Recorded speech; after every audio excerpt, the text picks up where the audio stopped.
Alright, let's go ahead and make this two-way playmaking at center.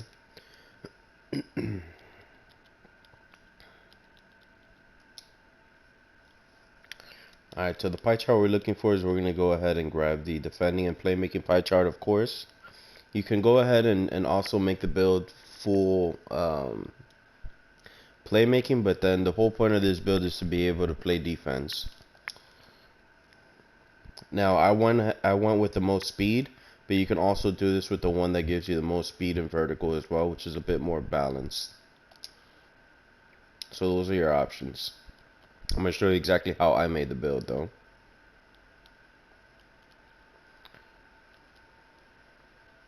Now, this build does have a low 3-ball, so you definitely have to know how to shoot. If you don't know how to shoot, you may have a hard time.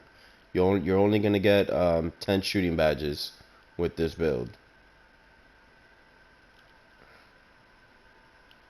Now, I've never played with a build that had a high shooting rating, so I'm used to playing with low shooting.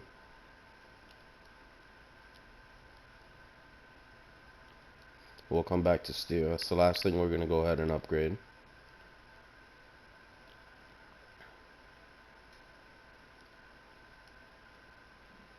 There we go.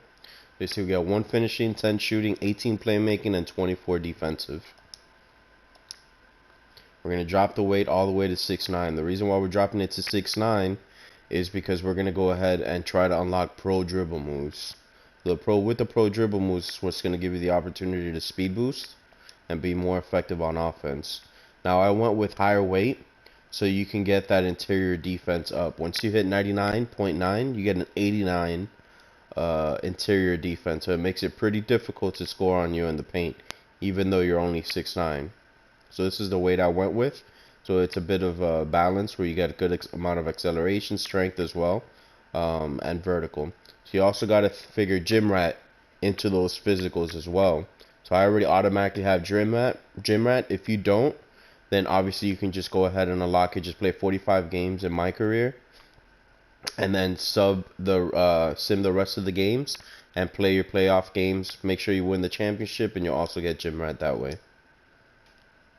Alright, so we're going to go with an 82 wingspan. By getting an 82 wingspan, at that point, once you hit 98, you unlock pro dribble moves. That's when the build shines. So you have to make sure that you grind your player out to above a 98 so the build can truly shine and you can truly use those pro dribble moves. Alright, now these are the takeovers that you can choose. I went with playmaking takeover just because it's more fun. But you can also go with glass cleaner. Glass cleaner is an awesome badge because it tells you exactly where the rebound's going to go. I think it's more effective than rim. Rim protector, I feel like it really doesn't do anything. Paint defense is so broken in this game. Defense is just broken in this game in general. So I think it's a wasted badge. So you might as well have some fun and choose playmaking takeover. Alright, so we went ahead and made a two-way playmaker at the center spot. Now let me show you how I equip my badges as well.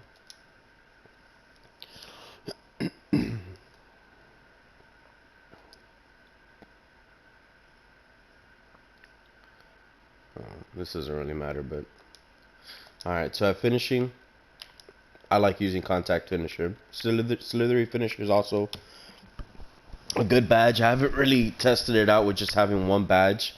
Most of my other builds normally have at least minimum 6 badges, but this is the route that I went. Shooting badges, catch and shoot on bronze. You don't need catch and shoot any higher when you have a low 3-ball. It's ineffective. So catch and shoot on bronze. I use quick draw gold, range extender gold, hot zone hunter gold.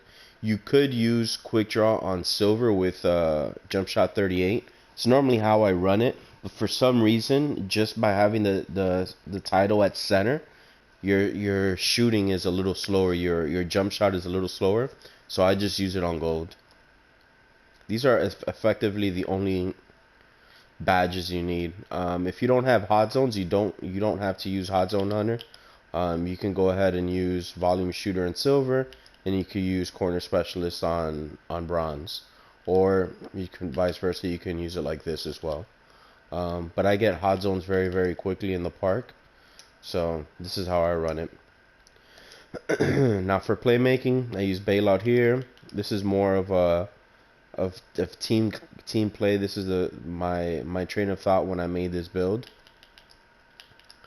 So here you go. So you're always going to be, if you're smart and you know how to position yourself, you're going to get a lot of offensive rebounds. And having dimer on gold is going to give your shooter the opportunity to have a higher chance to make the shot.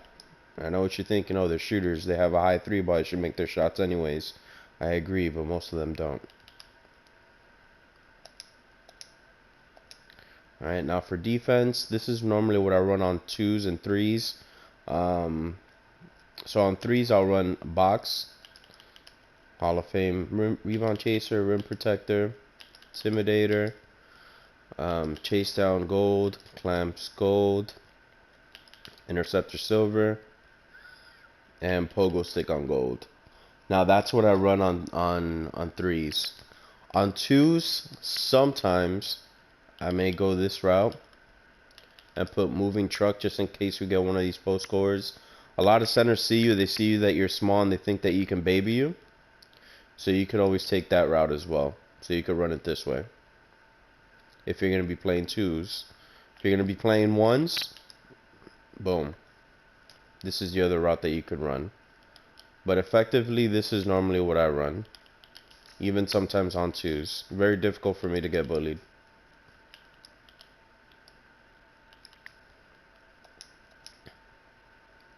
So those are how I set up my badges.